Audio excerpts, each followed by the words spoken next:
The Zimbabwe Immigration Federation says that a recent ruling by the High Court as part of the case around the Zimbabwe exemption permit may mean that Zimbabweans living here under the ZEP could effectively stay to the end of 2027.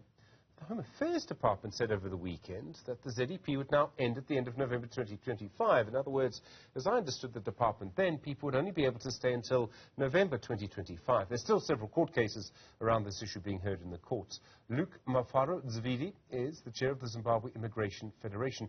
Luke, good afternoon to you. Why do you believe this could mean that people living here under the ZEP could stay until the end of 2027?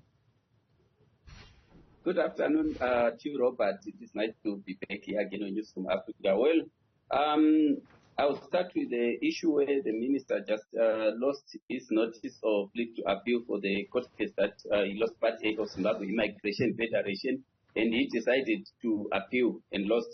And so we're given until 28 June 2024 to file our Part B case, which could likely take 2 to 3 years. So it might go until the end of 2027. Otherwise, it will go until the end of 2028 because we'll be expecting 3 years from 2024, right? In other words, that's where we are standing. In other words, it's because of our slow court system, not for any other reason, but because of our slow court system that this could happen. Yes, that could be one of the reasons. And when we are granted a stay in South Africa, if we win Part B, it means it will likely be finished at the end of 2024. And if we are granted more years to stay, it will be a minimum of about 3 years, which could take us until about year 2028, apparently. Okay. Otherwise, we are hoping that by that time, members of Zimbabwe Immigration Federation who are ZEP holders in the Republic of South Africa will likely get permanent residence. Because imagine, we've been here from 2009, and in 2020, 2024, 2025, we are still being told, you guys must go back home. You know, it's not easy to just chuck away someone who has been in the country for 15 years legally working and has got a letter of employment that says you are permanently employed. Because in 2014, when we got Zimbabwe special permit, the Department of Home Affairs did not ask for letters where one is temporarily employed. They said they want letters where one is permanently employed. When one is permanently employed, it did not say it will all end in 2021 or 2023 or 2025 because ZEP holders are contributing to pension, right? Pension is set to mature when one retires or somewhere there.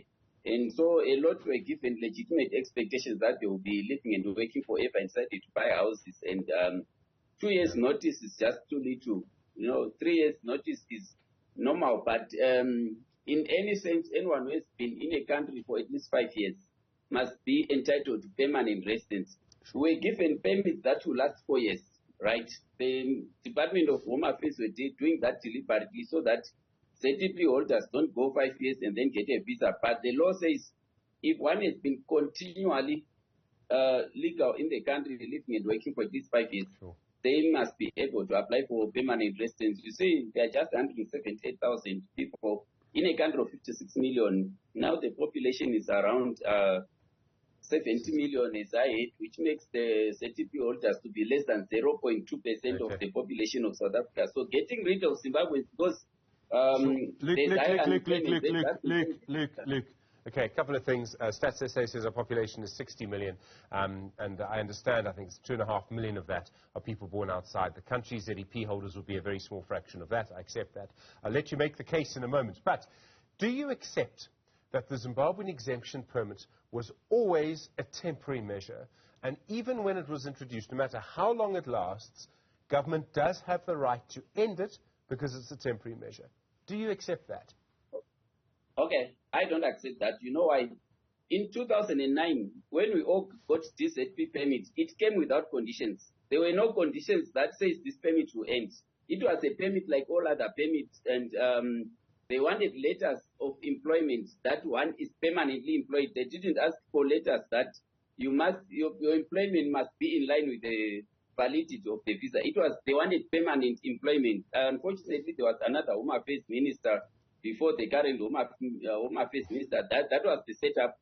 It only started in 2014 that new conditions were now set that your permits are now temporary. That's when we got to know that now it's temporary. But already a lot of Zimbabweans who are legally employed and having a visa were already paying for pension and started getting into marriage, sending kids to school, and the Home Affairs was approving sending of kids to school and giving them study visas. They didn't say your kids, even if they don't finish their education, we might terminate off. There was no such condition. Right? So Luke, I understand that, and I'm sorry to keep interrupting you. And I also understand as a human being that people who are from Zimbabwe living here do not want to go back to Zimbabwe, and I understand why. The situation is very difficult. There's often not enough food. I understand all of those things.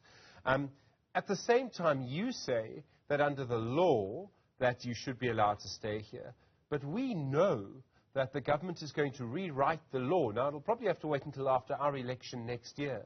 But 3 acts which relate to you, so it's the Immigration Act, the Refugee Act, and I think the Citizenship Act, they could all change. So it's really up to the government. So you sound very confident. I don't know if I'd be as confident if I were you. I think government might change the law. Okay, I've got 2 responses for you there for the 2 things that you brought forward. Firstly, the issue where you said Zimbabweans are not willing to go back to Zimbabwe. Apparently, we've got some who bought houses. You see, in 2009, when this permit started, a lot of Zimbabweans were under asylums and were working and were permanently employed and started building houses. So it is up to one to stay permanently in South Africa or to opt to go back home. But like I said to you earlier, I'm hoping that a lot of Zimbabweans, when they retire, they would always want to retire back home. It's just that they are working here for now, and that's where their life revolves. And on the second issue that you were also touching about, what was the story again? It's around whether the government can change the law. It has the power to change the law. Yeah, the ANC under Mr. Home Affairs Minister, Mr. Mutsuaredi, published the ANC migration policy last year, a horrible one, too bad for the foreigners, right? And they decided to put things like removing spousal visa, where if one is married to a South African, he might not get a spousal visa. They want to cancel it out, and kids born to foreigners might not be South Africans, right?